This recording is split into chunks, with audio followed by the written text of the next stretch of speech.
Lihat kebunku, alangkah indahmu.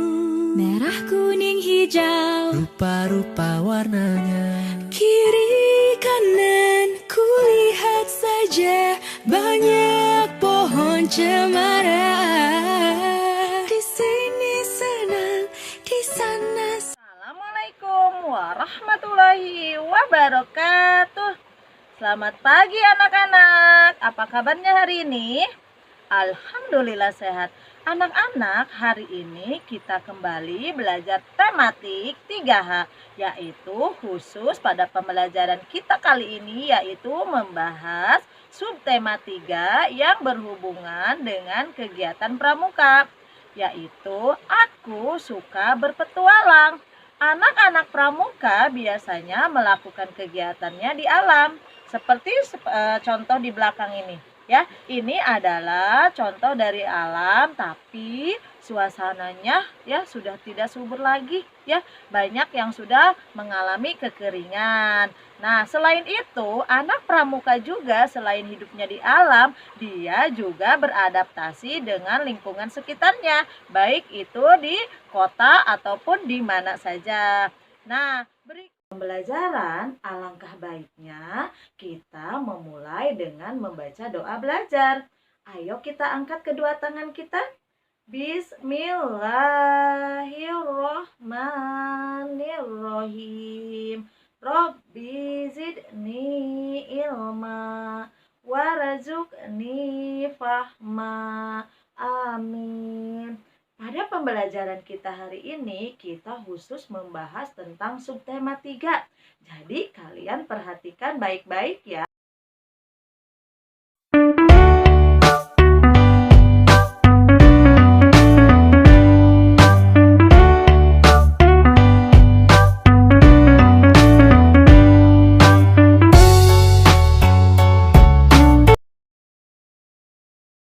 Tahukah kalian apa itu rambu-rambu lalu lintas? Iya, pintar. Rambu-rambu lalu lintas adalah bagian dari perlengkapan yang ada di jalan raya yang memuat tentang lambang, kemudian huruf, angka, yang menjadi kalimat yang digunakan untuk memberikan suatu peringatan larangan, perintah, ataupun petunjuk bagi pengguna jalan.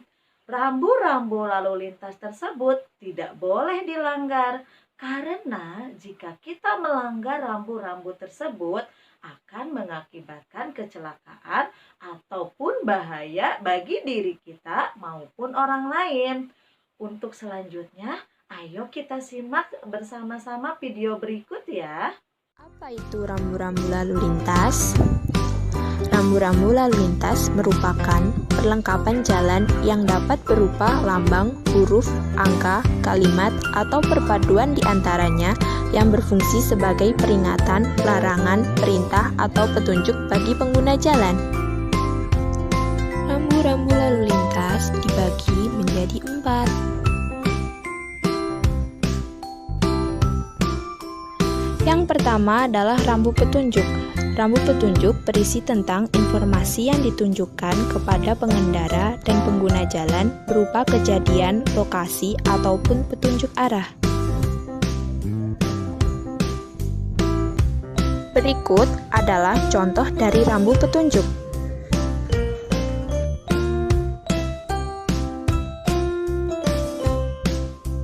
Yang kedua adalah rambu peringatan. Rambu ini berisi peringatan bagi para pengguna jalan bahwa di depan ada kemungkinan bahaya atau tempat berbahaya. Rambu ini didesain dengan dasar berwarna kuning dengan lambang atau tulisan berwarna hitam dan umumnya berbentuk belah ketupat. Berikut adalah contoh dari rambu peringatan.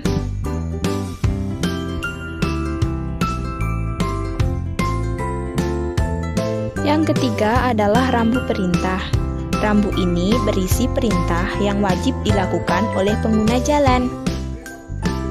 Rambu ini didesain dengan bentuk bundar berwarna biru dengan lambang berwarna putih. Berikut ini contoh dari rambu perintah.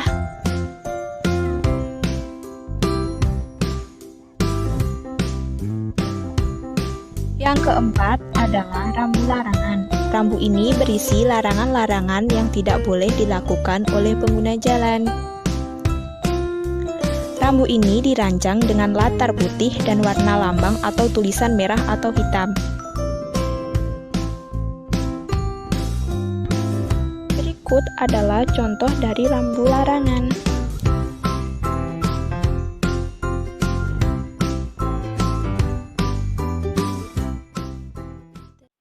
Dalam video yang sudah kita saksikan tadi, di sana dijelaskan bahwa ada yang namanya tentang rambu-rambu lalu lintas. Yang pertama adalah rambu tentang peringatan. Rambu ini berisikan peringatan kepada pengguna jalan bahwa di depan itu ada kemungkinan bahaya. Jadi si pengemudi tersebut harus lebih berhati-hati. Kedua yaitu tentang rambu larangan. Larangan yang dimaksud di sini yaitu larangan yang tidak boleh dilakukan oleh pengguna jalan yang biasanya tandanya seperti ini ya. Nah, ya, yang ketiga yaitu tentang rambu perintah. Rambu perintah berisikan tentang perintah yang wajib dilakukan oleh pengguna jalan. Rambu ini berbentuk lingkaran, ya, berbentuk lingkaran, kemudian berwarna biru dengan lambang berwarna putih dan merah untuk garis sebagai batas akhir dari perintah tersebut. Ya, kemudian yang keempat yaitu rambu petunjuk. Apa itu rambu petunjuk? Rambu petunjuk yang berisikan menunjukkan sesuatu, biasanya menunjukkan ada tempat ya. Kalau kita lagi di jalan raya, kita merasakan lapar. Nah, pas di tengah jalan kita ada rambu lalu lintas yang menandakan tanda seperti ini.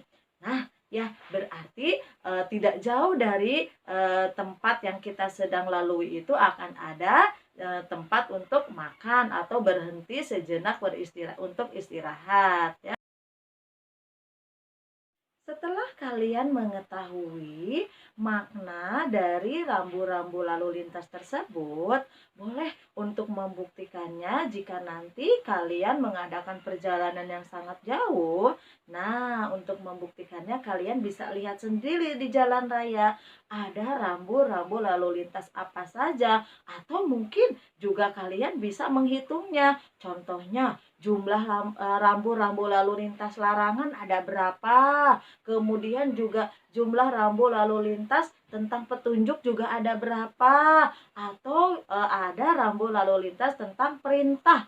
Nah, itu bisa kita hitung, kemudian kita bisa buat dalam bentuk diagram batang.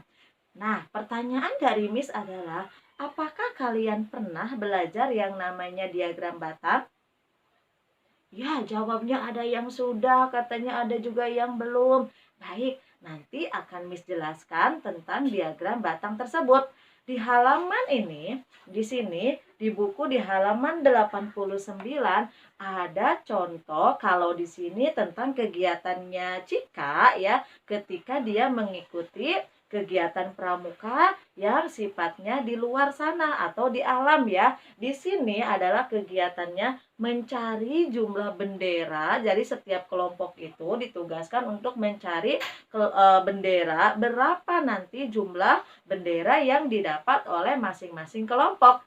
Di sini sudah ada dalam bentuk diagram batang. Nah, di sini ada kelompok 1, kelompok 2, kelompok 3, kelompok 4, dan kelompok 5 yang masing-masing dari kelompok ini mendapatkan jumlah bendera yang berbeda ya. Ada yang sedikit ya, ada juga yang banyak. Nah, untuk membuktikannya nanti kita akan dalam bentuk diagram batang. Nah, kemudian di bawahnya juga ada ya pengertian atau kesimpulan dari diagram batang tentang jumlah bendera yang didapatkan dalam kegiatan pramuka tersebut. Kalian buka halaman 90. Di halaman 90 ada yang namanya ayo berlatih. Nah, di sini ada 2 nomor ya, nomor 1 dan nomor 2. Kita kerjakan bersama-sama ya. Coba kalian juga baca ya di rumah ya. Yang pertama adalah diagram batang berikut memperlihatkan hasil tes bahasa Inggris. Nah, di sini ya sudah ada yang namanya diagram batangnya. Tugas kita adalah kita akan menentukan berapa sih nilai yang didapat oleh masing-masing dari nama-nama tersebut ya. Yuk kita kerjakan bersama-sama ya. Nah, di sini ada nama-nama siswanya ya, sudah dicantumkan. Kemudian adalah garis yang ke atas ya. Garis yang ke atas yaitu ada nilai ya. Di sini ada nilai berapa jumlah hasil tes bahasa Inggrisnya. Nah, kita kerjakan bersama-sama nomor A. Berapakah nilai yang didapat oleh Rima? Coba kalian cari Rima di sebelah mana? Iya, betul. Rima ini ya. Nah, Rima ternyata di sini paling tinggi ya. Nilai Rima yaitu berapa? 80. Kita tuliskan di sini 80. Nah, untuk selanjutnya, siapakah yang mendapat nilai tertinggi? Nah, jawabannya siapa? Coba dilihat diagram batangnya. Iya, betul. Yang mendapatkan nilai tertinggi adalah Rima ya. Tulis Rima. Kalian juga tulis ya. Kemudian nomor yang C. Siapakah yang mendapat nilai terendah? Coba kalian perhatikan baik-baik. Ada tidak yang mendapatkan nilai yang paling rendah atau yang paling bawah? Iya, betul. Siapa? Iya, di situ adalah siapa? Angga ya. Ya, tulis Angga. Nah, kemudian yang D, siapakah yang mendapat nilai yang sama banyak ya atau sama besarnya, yaitu siapa? Pino dan Santi ya. Berapa nilai yang didapatnya? Pino dan Santi. Nah, nilai yang didapatnya adalah 60. Kita buka kembali halaman 103. Ya, dengan diagram juga ya, tapi perbedaannya adalah untuk yang diagram yang sekarang kita akan membuat juga yang namanya tabel ya. Jadi sebelum ke diagram batang dimasukkan dulu datanya, kemudian dibentuklah menjadi sebuah tabel. Di sini ada contohnya yaitu pengetahuan tentang rambu lalu lintas sangat penting katanya di sekolah jika ada yang sudah mengerti arti lampu lalu lintas dan ada pula yang belum paham. Kemudian bu gurunya mengajukan pertanyaan kepada siswa-siswa tersebut tentang arti lampu lalu lintas ya. Diperoleh data sebagai berikut. Nih, ini adalah datanya. Siswa kelas 3 yang sudah paham arti lampu lalu lintas sebanyak 50 orang. Kemudian jumlah siswa yang belum paham yaitu sebanyak 30 orang. Dari data ini kemudian dimasukkan ke dalam bentuk tabel. Ini yang namanya tabel ya. Kalau yang tadi di halaman 90 dari data langsung ke diagram batang. Tapi yang sekarang dari data dimasukkan ke dalam tabel. Ini bentuk tabelnya sudah paham arti rambu lalu lintas sebanyak 50 ya. Sama ya dengan data yang di atas. Kemudian nomor 2, belum paham arti rambu lalu lintas sebanyak 30 juga sama dengan data yang di atas. Nah, setelah kita memasukkan data tersebut ke dalam tabel, yang terakhir adalah kita akan membuat ini yang namanya diagram batangnya. Nah, data di atas juga dapat disajikan dalam bentuk diagram batang. Caranya sebagai berikut katanya. Ya, gambarkan 2 buah garis, yaitu garis datar, sumbu X, garis tegak, sumbu Y. Yang mana garis datar dan garis tegaknya? Ini ya, ini adalah garis datar atau kita sebut dengan sumbu X ya. Kita tandai saja di sini. Kemudian garis tegaknya yang mana? Nah, ini garis tegak kita tandai juga ya, berarti Y ya. Nah, sumbu X menyatakan kriteria siswa ya, nih kriteria siswa. Kemudian sumbu Y menyatakan jumlah. Nah, ini adalah jumlah ya atau frekuensi. Gambarkan batang-batang tegak lurus pada setiap kriteria siswa yang sesuai dengan nilai frekuensinya. Nah, ini dia ya. Nah, jumlah siswa yang belum paham ada 30 ya sudah digambarkan. Kemudian jumlah siswa yang sudah paham ada 50 ya. Ini juga sudah digambarkan. Masing-masing kelompok mendapatkan jumlah bendera yang berbeda. Tetapi dengan perbedaan itu tidak menjadikan antara kelompok yang satu dengan kelompok yang lain saling mengejek. Nah, ini sesuai dengan pengamalan Pancasila sila ketiga yang sudah kalian pelajari yang berbunyi Persatuan Indonesia. Nah, di sini ada juga nih lambang Pancasila ya, burung Garuda ya, yang dimana di sini juga ada tulisan Bhinneka Tunggal Ika. Nah, apa itu Bhinneka Tunggal Ika? Ya, betul. Berbeda-beda tetapi satu jua, yaitu satu untuk Indonesia. Nah, di sini ada pertanyaan. Tulisan apa yang ada pada Garuda Pancasila? Ya, betul. Tulisannya yaitu Bhinneka Tunggal Ika. Nah, untuk selanjutnya nomor 2 sampai nomor 4 kalian isi sendiri di rumah ya. Adapun spiritualisasi pendidikan yang berhubungan dengan aturan yaitu Bismillahirrohmanirrohim mayyuti'ir rasulah faqad atau Allah. Barang siapa yang mentaati Rasul itu sesungguhnya ia telah mentaati Allah. Maka dari itu kita harus selalu mentaati aturan yang ada di muka bumi ini. Setelah kita belajar tentang rambu-rambu lalu lintas, kita juga sudah belajar tentang diagram batang. Bagaimana? Sudah bisa dipahami semuanya? Alhamdulillah. Iya, ya dalam diagram batang di situ terdapat data perbedaan antara yang satu dengan yang lain. Tapi itu tidak menjadikan seseorang itu saling menghina atau menjadikan ledekan ya. Sama juga dalam rambu-rambu lalu lintas ada ya aturan-aturan yang harus dipatuhi oleh semuanya, yaitu oleh pengguna jalan ya, yang dimana jika aturan-aturan tersebut dilanggar maka akan mengakibatkan kecelakaan atau bahaya, baik itu buat diri sendiri maupun buat orang lain.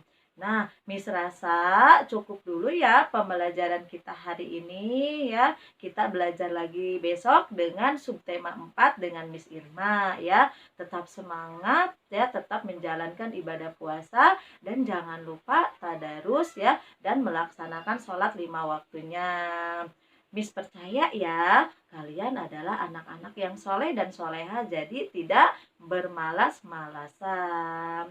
Wabillahi taufiq wal hidayah. Wassalamualaikum warahmatullahi wabarakatuh.